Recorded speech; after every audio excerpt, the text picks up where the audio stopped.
미라 아멘. 목사님 나오셔서 말씀 선포해 주시겠습니다. 수고하고 무거운 짐진 자들아 다 내게로 오라. 내가 너희를 쉬게 하겠다. 주님 약속하셨는데 정말 설교 준비하는 게 수고하고 무거운 짐 같아요. 저는 설교 한번 준비하려고 몇 번을 매달리고 씨름을 하고 거실을 왔다 갔다 몇 번을 하고 다시 또 나갔다가 사역 전무하고 와서 또 설교 준비를 하고 이렇게 하는데도 저는 수고하고 무거운 짐이에요. 솔직히 말씀드립니다. 설교 한 편 하는 게 참 쉽지가 않아요. 그러니까 우리 집사람이 현장을 더 많이 나가면 된다고 그랬습니다. 그래서 내가 아멘 했습니다. 맞다고 했습니다.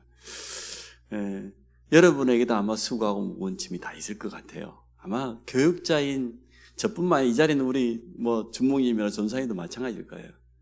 우리가 말씀 한번 들고 서려고 하면 그걸 가지고 얼마나 기도하고 준비하고 또 현장 갔다 와보고 또 적용해보고 그러지 않습니까? 그냥 서 있다가 설교하러 올라오진 않을 거 아니에요. 그런 것처럼 우리 사역자들도 나름대로 또 많은 직분자들 여러분 수고하고 무거운 짐 있을 겁니다. 근데 오늘 우리 천사님이 찬양인도 하는 거 준비 찬양 들으면서 제가 굉장히 위로를 많이 받았어요. 찬송 한 곡 한 곡을 선곡하는 거 보면 주일 말씀과 딱 맞게 참 선곡을 참 잘해요. 그래서 제가 준비 찬양 소리 들을 때 굉장히 힘을 얻었습니다. 많은 무거운 짐을 반쯤 내려놓고 왔습니다. 참 감사하게 생각을 해요. 하루가 다르고 언제나 한 주가 다르게 우리 주위가 막 변해갑니다. 한 2, 3주만 해도 완전 메말라 있던 가지들이 새 가지가 올라온 줄은 봤지만 그게 몽골이 올라오더니 막 이제는 꽃이 막 피기 시작해요. 우리 아파트 보니까 밖에 내다보니까 반쯤 피었어요. 이렇게 참 사계절이 뚜렷한 나라에 살고 있는 게 하나님의 은혜인 줄로 믿습니다. 우리의 신앙도 날마다 새로워지는 그러한 은혜 있기를 주 이름으로 축복합니다. 복음 안에 있는 평안도 맞지만 복음 안에 있는 참 안식이란 제목 가지고 오늘 본문을 가지고 잠깐 말씀을 전하도록 하겠습니다. 오늘 본문 내용 그대로 가지고 한번 해보겠습니다. 주 여호와의 영이 내게 내리셨으니, 오늘 이사야 선지자가 이렇게 표현했겠지만 사실은 오늘 이사야 선지자가 가장 중요하게 선포하는 것은 오실 메시아에 대한 겁니다. 진짜 참 희망, 참 소망에 대한 메시지를 지금 선포하는 겁니다. 주 여호와의 영이 내게 내리셨으니 이는 여호와께서 내게 기름을 부으사, 그렇게 말했어요. 내게 그랬죠. 기름을 부으사. 사실은 그리스도의 비밀이 기름 부음 아닙니까? 근데 오늘 이사야 선지자가 말하기를, 오늘 이 표현이 이사야 선지자 자신에게도 해당되지만 사실 오실 메시아가 이렇다는 거예요. 그 거룩한 기름을 내게 부으셨다, 이렇게 표현을 했습니다. 메시아께서 우리에게 오신 이유는 사실은 이것 때문이죠. 그리스도로서 하나님의 구원 사역을 완성하시기 위해서 죄와 저주 가운데 빠져있는 우리에게 참된 구원의 복음을 알려주시기 위해서. 이것보다 더 소중한 기쁨의 소식이 어디 있겠습니까? 성경에서 말하고 있는 가장 중요한 소식인데, 이 사실을 예수님 오시기 전 700년 거의 600년 전에 미리 보고 예언을 했다는 거예요. 우리를 구원하실 참된 메시아가 오실 것이다. 구원자가 오실 것이다. 그래서 이것 때문에 주 여호와의 영이 내게 부어졌고 내리셨고 또 여호와께서 내게 기름을 부으셨다, 이렇게 표현을 했습니다. 그 시대에 지금 이스라엘 백성들이 바벨론의 70년 포로로 끌려가는 시대입니다. 그러한 때에 이러한 메시지를 했다는 것은 보통 이야기가 아니죠. 완전 암묵과 같고 가장 어려움 당하는 그 시기에 하나님은 이사야 선지자를 통해서 다른 걸 선포하지 아니하시고 구원의 복음을, 우리를 구원하실 참된 메시아가 오실 참된 소망의 메시지를 선포해 주었다는 거예요. 그래서 제가 이 본문을 묵상하면서 너무너무 힘이 났어요. 야, 수고하고 무거운 짐진 자들아 다 내게로 와라. 포로로 끌려가는 것처럼 비참한 게 어디 있습니까? 그것도 자기 후대들까지 이스라엘의 가장 똑똑한 사람들은 다 끌려갔어요. 그 정도 아니지요. 북이스라엘이 아수르에 먼저 멸망을 당했는데 북이스라엘 같은 경우는 젊은 남녀들을 전 세계 노예시장에다가 다 팔아먹었어요. 아수르 사람이 이스라엘 사람들을 잡아다가. 이러한 비참한 일들이 일어났는데 오늘 이사야 선지자는 이러한 어려운 상황 속에서도 참된 소망과 참된 희망은 복음밖에 없다는 거예요. 그걸 말해주는 겁니다. 혹시 오늘 어려움 당한 분 있습니까? 낙심 앞에 서 있는 분 있습니까? 여러분 복음 붙잡아야 삽니다. 그거 쳐다보고 있으면 절대 답 안 납니다. 복음의 눈으로 그것을 봐야 참된 답이 되고 소망이 되지. 안 그러면 거기에 빠져요. 누구나 그건 마찬가지예요. 오늘 이사야 선지자에게 하나님의 영이 기름 부음으로 임해가지고 주시는 이 메시지가 얼마나 소망이 되겠습니까? 오늘 여러분 이러한 소망을 붙잡으시기 바랍니다. 많은 사람 소리들이 틀린 소리를 너무나 많이 해요. 거기 마음 담아버리면 우리는 속을 수밖에 없어요.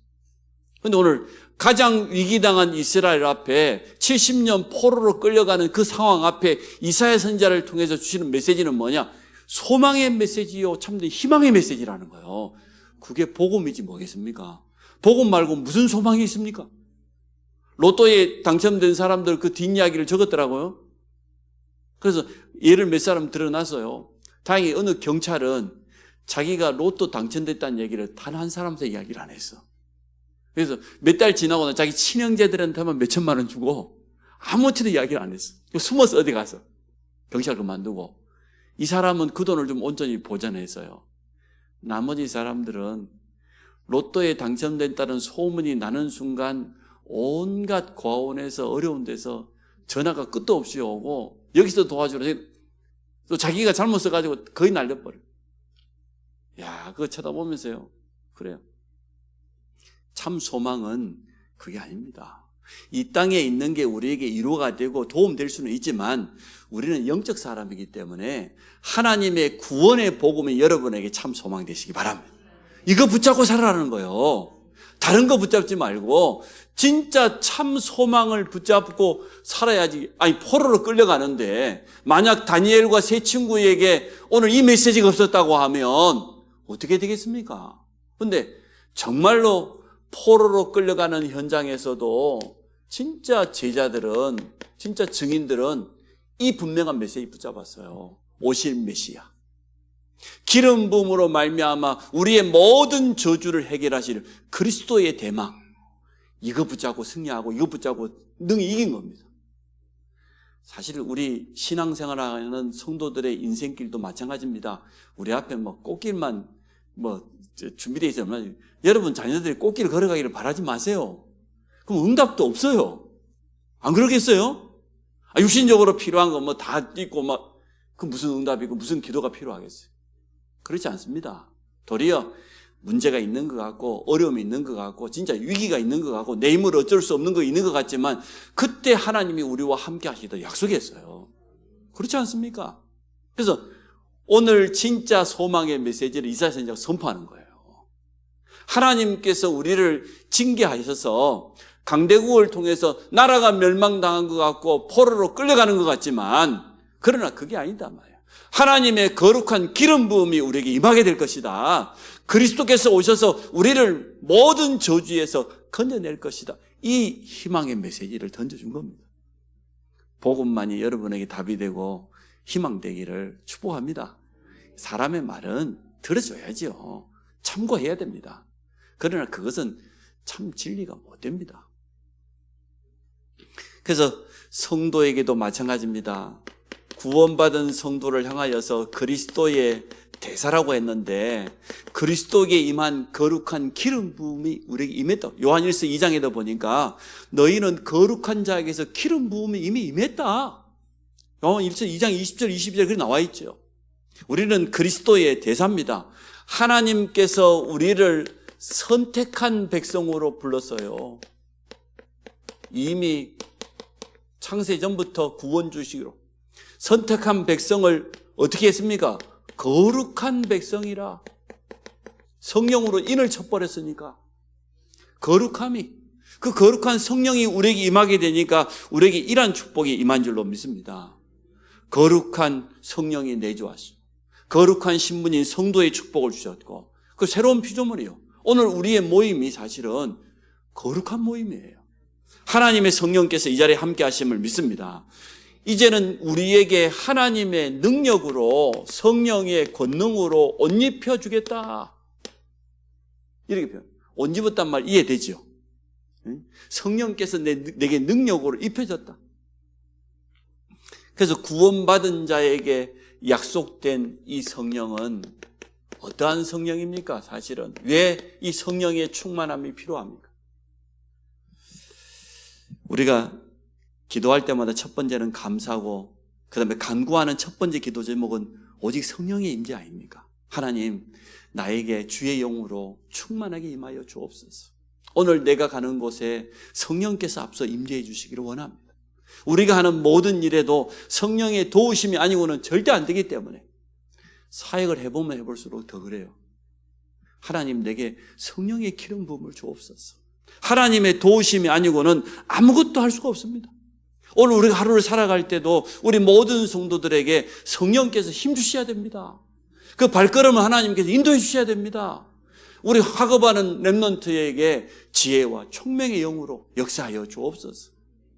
시간 지나가면 지나갈수록 우리에게 가장 필요한 게 있다고 하면 우리의 모든 일과 사역의 원동력은 약속된 성령, 이거밖에 없어요. 사실 다른 게 필요 없는 거예요. 여러분, 이 축복을 날마다 누리시기를 바랍니다. 바울팀이 유대인들에게 막 쫓겨가면서도 가는 데마다 제일 첫 번째 간구하는 게 뭐든가요? 오순절 마가다락방에 임하였던 그 성령의 충만함을 주옵소서. 문이 막혔는데도 전혀 개의치 않고, 드로아의 밤 보십시오. 그날 밤에 성령께서 마게도냐 사람의 환상을 보여줄 때까지 깊은 기도의 집중 속으로 들어가는 거 보십시오. 우리 모든 성도님이 이렇게 되시기를 바랍니다. 우리 모두에게 가장 필요한 능력은 다른 것이 아니다. 오직 하나님의 성령의 기름 부음이다. 다른 말로 하면 성령의 도우심이 아니고는 절대로 안 된다. 우리와 함께 하시고 우리를 도우시겠다고 분명히 약속을 했습니다. 감옥 안에서도 얼마나 기도했던지 말이에요. 찬양하고 기도하는 그 자리에 성령께서 역사하신 증거 나타났지 않아요. 감옥 문이 열리기도 하고 말이에요. 간수의 가족이 돌아오기도 하고 말이에요. 큰 역사 앞에서도 전혀 교만하지 않고 하나님의 은혜라고 말하고 하나님께 성령 충만한 증거잖아요. 이러한 사람이 끝까지 지속적으로 쓰임받습니다. 그래서 오늘 우리 성도들에게 진짜 참 소망은 복음이고, 또 우리에게 진짜 필요한 것은 거룩한 기름 부음, 성령의 임재인 줄로 믿습니다. 우리 사역하는 모든 성도들에게, 또 현장에서는 모든 렘넌트에게 이 축복이 임하기를 원합니다. 하나님, 나에게는 다른 것이 필요치 않아요. 오직 하나님의 성령의 도움만이 필요해요. 하나님의 성령께서 나에게 지혜를 주시고 내 삶을 이끌어 주시기를 원해요. 이거 말고 뭐가 필요하겠습니까? 시간이 가면 갈수록 우리에게 가장 필요한 것은 이거밖에 없는 것 같아요. 그런데 이사야 선지자는 이렇게 말하죠. 짧은 한 절이지만 여호와의 영이 내게 내리셨다. 성령 충만함이 내게 임했다는 거예요. 그의 거룩한 기름 부은 자를 통해서 하나님의 하실 일들을 오늘 증거했는데 뭡니까? 그리스도께서 오시면 참 복음이 증거되는 그 현장마다 어떤 일이 일어난다고 오늘 본문에 되어 있습니까? 본문 그대로 한번 해보겠습니다. 가난한 자에게 아름다운 소식을 전하게 하려 하심이라. 가난한 자, 이게 육신적인 가난일까요? 물질적인 가난이겠습니까? 아름다운 소식은 복음밖에 없습니다. 아니, 복음을 원어로 그리스에 보면은 유앙겔리온인데 기쁨에 복된 소식이에요. 오늘 가난한 자에게 아름다운 소식이 증거된다고 하는데 그건 복음밖에 없는데, 진짜 가난한 자가 누굽니까? 마태복음 5장 3절에 보니까 첫 번째요, 팔복 중에 심령이 가난한 자는 복이 있나니 천국이 저희 것이며 심령이 가난하다는 이 말은 무슨 말입니까? 다른 것이 아니고 정말로 하나님의 은혜를 사모하는 그런 갈급한 영혼, 갈급한 심령, 이게 가난한 거 아니겠어요? 이게 진짜 가난한 거죠. 물질적인 가난함 뭐 그런 걸 말하는 게 아니고 하나님의 복음을 애타게 간구하는 그 영적인 갈급함, 그 심령이 가난한 자가 복이 있다고 성경은 분명히 말해주고 있습니다. 그래서 이 사람에게 참된 복음이 증거되어지면 어떤 일이 일어나냔 말이에요. 복음이 얼마나 참된 소망인지 말이에요. 고린도 후서 6장 10절에 바울이 이렇게 표현했습니다. 복음이 얼마나 능력이 있냐. 근심하는 자 같으나 항상 기뻐하고, 여기도 가난한 자라는 표현을 썼어요. 가난한 자 같으나 많은 사람을 부욕케 하는 자다. 그래서 아무것도 없는 자 같으나 모든 것을 가진 자. 아니, 가난하다고 했는데 아름다운 복음을 가지고 있으면 모든 것을 가진 자, 이렇게 표현했어요. 바울은 참 잘 깨달았어요. 여러분, 영적으로 날마다 가난해지시기 바랍니다. 그 말은 갈급함을 표현해요. 근데 도리어 영적으로 더 채워지고 더 풍성해질 줄로 믿습니다. 우리가 하나님의 은혜를 사모하고 복음을 사모하는 그러한 간절한 마음이 있다고 하면, 그러한 심령의 가난함이 있다고 하면 하나님은 한 번도 예면치 아니고 우리에게 넘치도록 채워줄 겁니다. 그래서 오늘 가난한 자에게 아름다운 소식을 전하게 하라. 우리에게 성령의 기름 부음이 임해야 될 첫 번째 이유, 복음 전파인 줄로 믿습니다. 생명 살리는 거예요. 다른 것 때문이 아니고. 또 두 번째 보니까 나를 보내사 마음이 상한 자를 고치고, 그렇죠? 마음이 상한 자가 얼마나 많겠습니까? 고치며 치유하는 복음입니다. 이 복음이 아니고는 절대로 안 되기 때문에 내가 하나님 앞에서 죄인임을 깨닫고 참회하는 그런 마음으로, 그 마음이 상한 자잖아요. 물론 세상에서 여러 가지 상처 있고 어려움도 하고 그것도 마음이 상한 건데, 진짜 영적인 마음이 상한 자는 뭡니까? 내 자신을 쳐다보니까 허물밖에 없어. 내놓을 게 아무것도 없어. 바울은 자기 자신을 향하여서 죄인 중에 괴수, 우두머리라고 그랬어요. 나는 죄인 중에 괴수다. 그래서 나는 날마다 죽노라, 이리 표현했어요. 이러한 참회하는 마음이 있다고 하면, 하나님 앞에 나의 허물을 내놓고 자복하는 마음이 있다면 이게 마음이 상한 자 아니겠어요? 하나님 상한 심령을 기뻐해요. 원하셔요. 우리가 우리의 허물을 하나님 앞에 내놓기를 원해요. 자복하기를 원해요. 그걸 다른 말로 하면은 회개라고도 표현할 수 있는데, 맞아요. 참된 회개를 하면 자유함이 임합니다. 우리 하나님 앞에 우리 허물을 다 내놓으면 진짜 평안해요. 그렇지 않습니까? 이걸 내놓지 못하고 우리 속에 그대로 간직하고 있으면 얼마나 죄의식 가운데 살아가야 됩니까? 얼마나 영적인 손해가 많겠죠. 점점 더 수렁 속으로 빠져들어가는 거하고 똑같을 것인데, 오늘 보니까 내가 죄인임을 깨닫고 또 구원받았지만 또 나의 허물이 있음을 깨닫고 하나님 앞에 참회하는 심령으로 마음이 상한 자, 하나님은 치유하실 줄로 믿습니다. 치유하는 복음이요, 아름다운 복음, 치유하는 복음. 우리 주님이 누가복음 18장에 보니까 비유를 들었어요. 13절로 보니까 두 사람이 성전에 나아간다, 기도하기 위해서. 바리새인, 또 한 사람은 세리. 바리새인은 가자마자 성전에 들어 두 손을 들고 하늘을 쳐다보면서 하나님께, 하나님, 저는 율법을 다 지키고 가난한 자를 구제하고 온전한 11조를 드렸고 하나님 율법을 하나도 어긋나지 않았고 막 자랑스럽게 막 기도하는 거예요, 손 들고. 근데 세리는 하나님 앞에서 너무 부끄러워가지고 하늘을 보지도 못했다고 그랬어요. 하늘을 쳐다보지도 못하고. 뭐라고 세리가 고백했냐? 하나님이여 나를 불쌍히 여기소서, 나는 죄인이로소이다. 그렇게 고백했다고 그랬어요. 우리 주님이 두 사람을 가지고 구간시에 비유를 들었다니까요. 그런데 바리새인과 세리 가운데 하나님께 의롭다 누가 인정받았겠냐 물었어요. 세리가 의롭다 인정받았다. 누구든지 자기를 높이자고 하는 자는 낮아질 것이고 자기를 낮추는 자는 높아진다고 했어요. 여러분 그렇게 끝까지 쓰임 받으시기 바랍니다. 내게 자랑할 것이 있다고 하면 하나님의 은혜밖에 없고 내놓을 건 아무것도 없고, 근데 이 악한 세리는 자기의 허물을 드러내놓고 하나님 앞에 참된 마음이 상한 자로 회개하는 마음으로 섰는데 우리 주님은 그를 의롭다 했어요. 비유지만 우리 앞에 뭔가 시사하는 바가 참 크지요. 물론 이 땅에 살면서도 상처와 시리와 절망 가운데 마음이 상한 자도 있을 겁니다. 이 사람에게 하나님이 어떻게 하겠습니까? 하나님의 긍휼,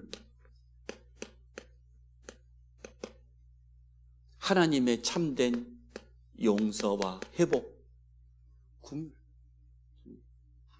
전도자가 가져야 될 마음이 뭐냐? 긍휼이요. 죄인을 향하여 불쌍히 바라보는 마음. 그럴 수밖에 없었겠구나. 실수한 사람을 쳐다볼 때도 긍휼한 마음으로. 그래야 다시 살릴 수 있으니까. 마음이 상한 자를 고치며. 또 오늘 보니까 세 번째 또 나옵니다. 뭐라고 되어 있습니까? 포로된 자에게 자유를. 영적 포로가 더 무서워요. 영적 노예가 더 불쌍해요.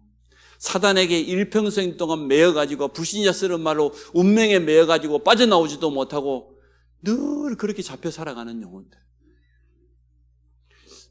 어떤 사람들은 보니까요, 아예 단골무당에게 완전 세뇌돼 버려가지고 가스라이팅이라고 표현하죠. 시킨 대로 다 하는 거예요. 이게 포로 아니겠습니까? 영적으로 완전 노예되어지고 포로되고 사단에게 완전 결박된 이 사람들을 자유케 하는 게 왕 대신 예수 그리스도의 복음 외에는 없습니다. 다른 것으로는 절대로 여기서 빠져나올 수 없습니다. 영적 포로예요. 다른 포로가 아니고. 영적으로 포로된 자, 잡혀있는 자. 이 사람을 자유케 하겠다고 그랬어요. 또 한편으로 보니까 그 밑에 하나 더 있죠. 갇힌 자에게 노임을.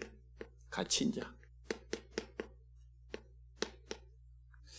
감옥에 갇혔다 그런 것보다도요. 뭐에 갇혔다는 겁니까? 세상 운명과 풍속에 갇혀서 일평생을 허비하고 살아가는 사람, 늘 불안과 두려움과 이러한 수고하고 무거운 짐진 자 말이에요. 이 사람에게 참된 노임을 선포하려고 이 복음을 참 설명 참 잘했어요. 이사야 선지자를 통해서 오실 메시아가 어떠한 복음을 가지고 우리에게 오실 거냐? 아름다운 복음. 심령이 가난한 자를 완전 살려내는 생명의 복음을, 병든 자, 그것도 마음이 상한 자를 고치는 치유하는 복음을 우리에게 가지고 올 것이다. 그렇게 되어지면 당연히 영적으로 매여있던 포로된 자가 자유케 되고 갇힌 자가 노임을 받게 될 것이다. 이걸 설명해 주는 겁니다. 우리가 단순하게 수고하고 무거운 짐이라고 그랬는데 실제로 영적으로는 여기 있는 거 아니겠습니까? 이 사람들에게 복음이 증거되어지면 지금도 이러한 역사가 일어날 줄로 믿습니다. 근데 그 다음에 또 선포하는 거 보세요. 오늘 2절, 3절을 보면 복음이 증거되는 곳마다 어떤 일이 일어나냐. 2절에 보니까 여호와의 은혜의 해. 이게 무슨 말입니까? 하나님께서 은혜를 주시겠다고 약속하신 그런 해가 있어요. 그걸 구약에는 기쁠 희자를 써가지고 희년이라고 하거든요. 희년은 뭐냐? 50년마다 돌아오는 해예요. 이 희년이 되어지면 어떤 일을 하냐? 제일 첫 번째, 그 사람이 가지고 있는 모든 빚을 다 탕감해 줍니다. 희년이 돌아오면 내게 진 빚을 다 탕감해 줘요. 노예는 그동안 주인에게 매여 있었지만 해방시켜 줍니다. 너무나 가난한 사람이 자기가 가지고 있는 돈이 없기 전 재산을 팔아서요. 왜? 너무 가난하니까. 근데 이 가난한 자가 부자에게 팔았던 모든 땅을 돌려줍니다. 희년이 되어지면 50년마다 한 번씩 돌아오는 여호와의 기쁨의 해가 되어지면 매여있던 종들도 풀어주고 모든 빚도 탕감해주고 가난한 사람이 잡아놓던 모든 담보물도 다 돌려주고 이게 희년이에요. 참 희년의 주인공은 누굽니까? 예, 그리스도밖에 없잖아요. 그게 여호와의 해요. 여호와께서 우리에게 은혜를 주시는 해. 근데 우리는 이제는 이 희년이 50년마다 돌아오는 게 아니고 사실은 날마다죠. 예수 그리스도로 말미암아 우리는 우리의 죄의 빚을 완전 영원히 탕감받았습니다. 맞습니까? 더 이상 죄의식에 갇혀 있을 필요 없어요. 노예되었던 거기에서 완전 신분이 해방되어 버렸어요. 그렇지 않습니까? 우리의 과거의 허물까지도 다 용서받아 버렸어요. 그러니까 그 다음에 또 뭐라고 했습니까? 여기 본문에 보니까요, 하나님이 보복의 날을 선포한다고 그랬어요. 누구를 향해 해석했습니까? 딱 뻔하잖아요. 보복의 날을 선포하시겠다. 사단의 권세를 완전하게 무너뜨리는 이러한 축복을 주시겠다는 겁니다. 구약성에도 보니까 보복의 날이 있었습니다. 악한 하만이 모든 유다인을 다 죽이려고 했는데 하나님은 그것을 불임절의 기적으로 바뀌어가지고요, 유다인들이 달려야 될 거기에다가 하만을 달아버렸어. 하나님은 보복의 하나님이라. 우리의 원수를 대신 갚아주는 거라. 여러분이 원수 갚으려고 할 생각 할 필요 없어요. 하나님께 온전히 맡기시기를 바랍니다. 정말로 우리가 선한데 지혜로우면 로마서 16장 19절 20절에 보니까 속히 사단을 너희 발하래. 흑암을 완전 무너뜨리는 영적인 승리하기를 주의 이름으로 축복합니다. 그래서 애통하는 자에게는 위로가, 절망하는 자에게는 참된 희망이 선포되는 그 해, 그때가 다가올 것이다. 그 언약 붙잡고 포로로 끌려가지만 속지 마라. 절망하지 마라. 참된 소망이 있으니까 아마 다니엘이 이 언약을 붙잡고 하루에 3번씩 예루살렘의 성을 향하여 창문을 열어놓고 기도하지 않았겠습니까? 자, 그 밑에 보니까요, 3절에 보니까 이렇게 되어 있습니다. 시온에 참된 위로가 임하게 될 것인데, 시온이란 말은 물론 지역적인 이름 같기도 하지만 상징적인 그리스도께서 오시는 곳, 그리스도께서 서시는 그 땅, 그것을 주로 시온이라고 하는데, 시온에게 어떠한 위로가 임한다고 했습니까? 죄 대신 기쁨으로 화관을 주어 죄를 대신한다고 그랬어요. 화관, 꽃으로 된 관을, 이 죄 대신. 죄를 뒤집어 쓴 사람들이 있어요. 모르드게가 얼마나 이 악한 하만의 이야기를 듣고 죄를 뒤집어 쓰고 그 위에 있었어요. 비참한 심정이지요. 그게 죄가 의미하는 의미입니다. 또 누가 죄를, 욥이 말이요, 자기 자녀, 재산, 건강 다 잃고 죄 가운데 앉았다고 그랬어요. 얼마나 욥이 힘들었으면 그렇겠습니까? 또 니느웨 성 사람들은 보니까 왕으로부터 모든 백성이 베옷을 입고 제 위에 엎드렸다고 했어요. 하나님 앞에 회개하는 마음으로. 진짜 욥처럼 비참한 심정을 가지고 말이에요. 모르드게처럼 말이에요. 지금 이러한 하나님의 도우심이 아니고는 절대로 안 되기 때문에, 그래서 이 죄라고 하는 의미가 어찌 보면은 안 좋은 의미일 수 있는데, 영적으로 보면 우리를 도울 자는 하나님밖에 없다는 거예요. 이해되지요? 내가 제2에 지금 앉아 있는데, 서 있는데, 우리를 도울 수 있는 분은 오직 하나님 한 분밖에 없다. 나의 이 비참한 비통한 마음을 하나님 말고 누가 위로할 수 있겠어요? 욥이 다 잃어버렸는데, 그때마다 하나님은 놀라운 역사를 이루셨어요. 죄 대신 화관을. 여러분에게도 그렇게 하나님 하실 겁니다. 우리의 허물을 하나님에 내려놓고 제2에 선다고 하면, 무릎 꿇는다고 하면 하나님은 그것을 통해서 더 크게 역사하실 겁니다. 그 다음에도 보니까 이게 찬송으로 만들어져 있어요.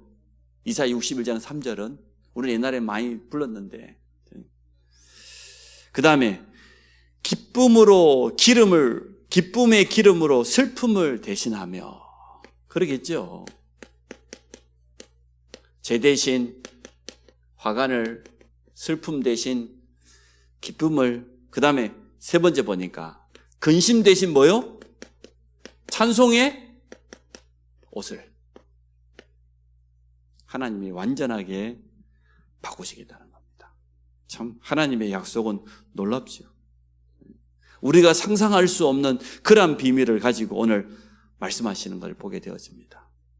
그래서 제가 이사야 61장을 묵상을 계속 며칠 하면서 참 은혜가 되었어요. 그래, 이게 수고하고 무거운 짐인데 그러한 우리에게 이미 700년 전에 이사야 선지자에게 하나님의 영으로 기름 부어서 이 정확한 복음을 예언하게 하셨는데 우리에게 이러한 축복이 임한 줄로 믿습니다.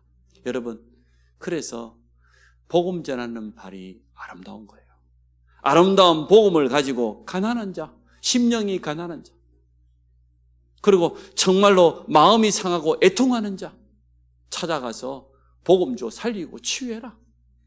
갇힌 자를 자유케 해줘라. 이게 우리에게 주어져 있는 축복인 줄로 믿습니다. 그래서 로마서 10장 15절 아름답도다 복음 전하는 자들의 발이여 함과 같으니라. 전도자의 발보다 더 아름다운 발이 어디 있겠습니까? 우리가 이러한 발 되어지기를 원합니다. 일단 여기 있는 여러분에게 성령의 임재가 필요해요. 성령의 도우심이 필요해요. 우리에겐 다른 거 필요치 않아요. 돈이 필요한 게 아니고 당장 건강이 필요한 게 아니고 사람의 도움이 필요한 게 아니고 하나님이 위에서 주시는 그 도우심이 필요하고 그 능력이 필요합니다. 그거 간구하십시오. 우리의 간구, 성령의 도우심. 다른 게 필요치 않다. 이 결론 내야 돼요.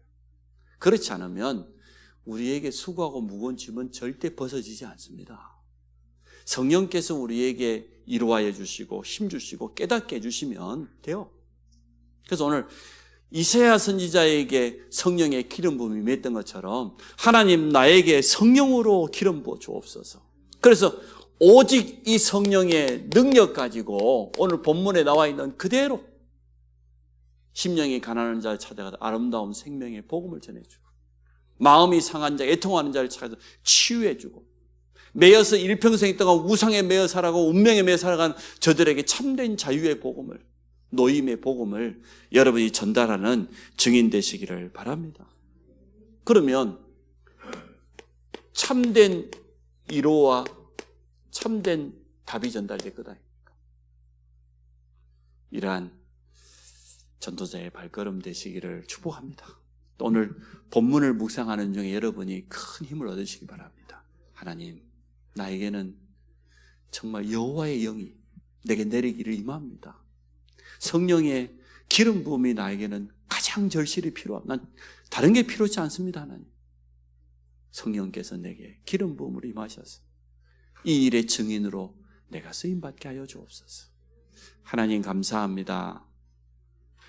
오직 복음만이 유일한 소망이요, 복음만이 살리는 길이요, 영육간의 모든 것을 치유하며 모든 영혼을 자유케 할 줄로 믿습니다.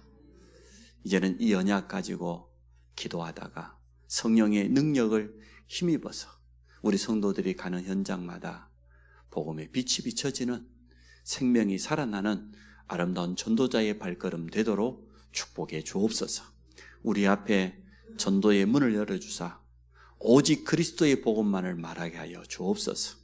지금까지 우리의 틀린 생각 속에 자리 잡고 있었던 수고하고 무거운 짐을 다 주님 앞에 내려놓고 주님이 우리에게 맡겨주신 이 아름다운 복음 전하는 사명을 붙잡게 하여 주옵소서. 예수 그리스도 이름으로 기도합니다.